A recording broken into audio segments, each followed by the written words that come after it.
So I don't think I ever really told him anything other than that it was difficult for grandma. Um, he is like a sponge. He absorbs every single thing that I do, how I talk to her, how I accommodate. And sometimes when I leave them alone, it's so beautiful to watch. I mean, he's 8, but he's like very patient. Hey, grandma, like he loves to make smoothies. Hey, grandma, come over here. Hey, press this button. No, not that. Press this button. And so he's very, very kind and very patient with her.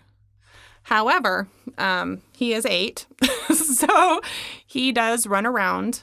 He is loud and he does disturb her quite a bit. He goes into her room and she has these owls. So she loves tchotchkes.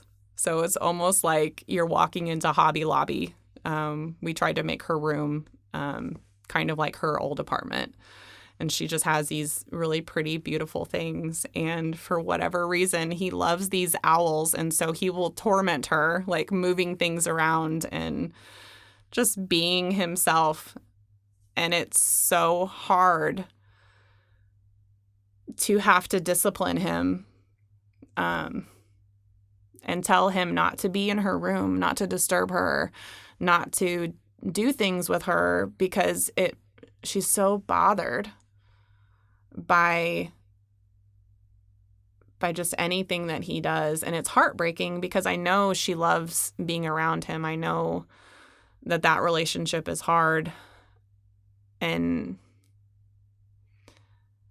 it's hard to help that as a parent because you're like, dang, like I want you guys to be good together, but she doesn't want anybody else to be around except for me sometimes. And I'm like, I can't do that. Like if it's it, and I've said it a couple times before and sometimes I regret it, but it's like if I have a choice between my son and you, it's going to be my son.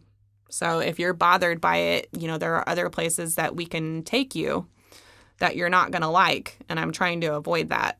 But if it becomes a problem, like I know in the back of my mind that I have to make that decision, and that's a very hard thing to do.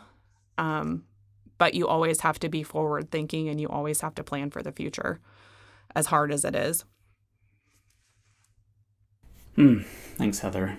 That's it reminds me of when my mom was totally fine with the kids being at the house because one came back from college and my other son, he was in New York City and all the bars that he worked at closed, so he had nowhere to go and no income.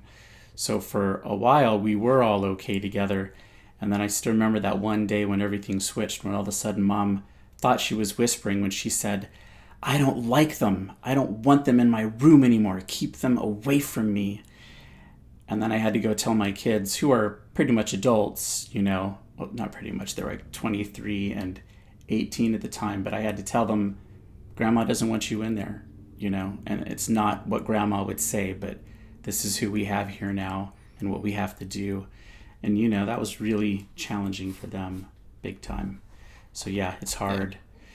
Yeah, even when they're older, it's still hard to tell them that that's not, the situation's messed up.